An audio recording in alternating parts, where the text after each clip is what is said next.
C'était vraiment très intéressant la réaction de Vanessa parce que je suis en train de préparer des vidéos là-dessus, une série de vidéos pour vraiment expliquer le sujet, mais on ne peut jamais totalement entrer en profondeur parce que moi je fais des mini-vidéos, donc c'est un peu compliqué, donc voilà.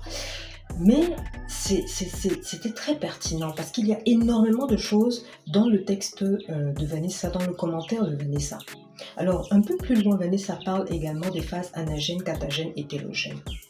J'ai fait une vidéo à mes tout débuts, là sur la plateforme, où j'explique qu'il faut se méfier de cette théorie-là en particulier. Parce qu'elle est censée justifier encore une fois les mauvaises manipulations, parfois même des problèmes de santé, c'est-à-dire que vous avez un problème de santé interne parce que vous faites des carences, vous perdez vos cheveux, vous avez un problème de gestion émotionnelle, vous perdez vos cheveux, et on met ça sous le coup de la phase anagène, cathagène, télogène. On met ça sous le coup de la phase télogène. Ça ne se tient pas. Et je vais le démontrer très clairement dans les vidéos que je suis en train de préparer. Mais déjà de façon très terre à terre. Je peux déjà vous dire que ça ne tient pas. Déjà pour la première raison que je viens d'évoquer, les problèmes de santé. Votre phase, vous pouvez très bien être dans une phase anagène et perdre une très forte quantité de cheveux du fait de vos problèmes de carence, du fait de vos hormones, du fait du dérèglement hormonal, attention, pas juste du fait de vos hormones, du dérèglement hormonal, du fait de vos carences, du fait de vos perturbations émotionnelles.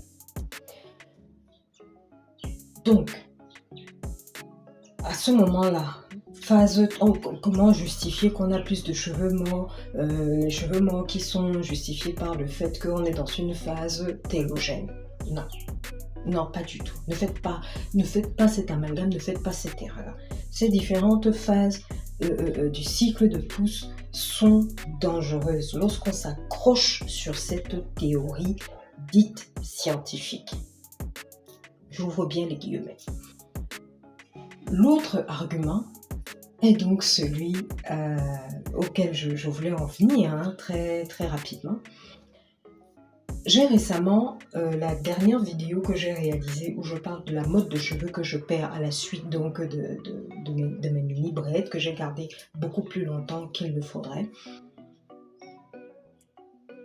J'ai pensé exactement la même chose, Vanessa. Je me suis dit, je suis probablement dans ma phase télogène. Là, c'est pas possible parce que j'en perdais beaucoup. Mais heureusement, je me suis ravisée parce que je n'ai pas le droit à l'erreur.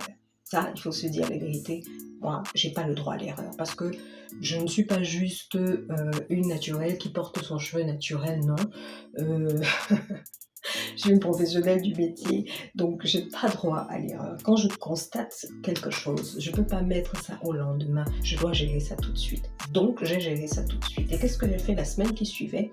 J'ai arrêté donc déjà de faire cette coiffure. Ensuite, j'ai recommencé à laisser donc mon cheveu afro-naturel brut. La semaine qui suivait,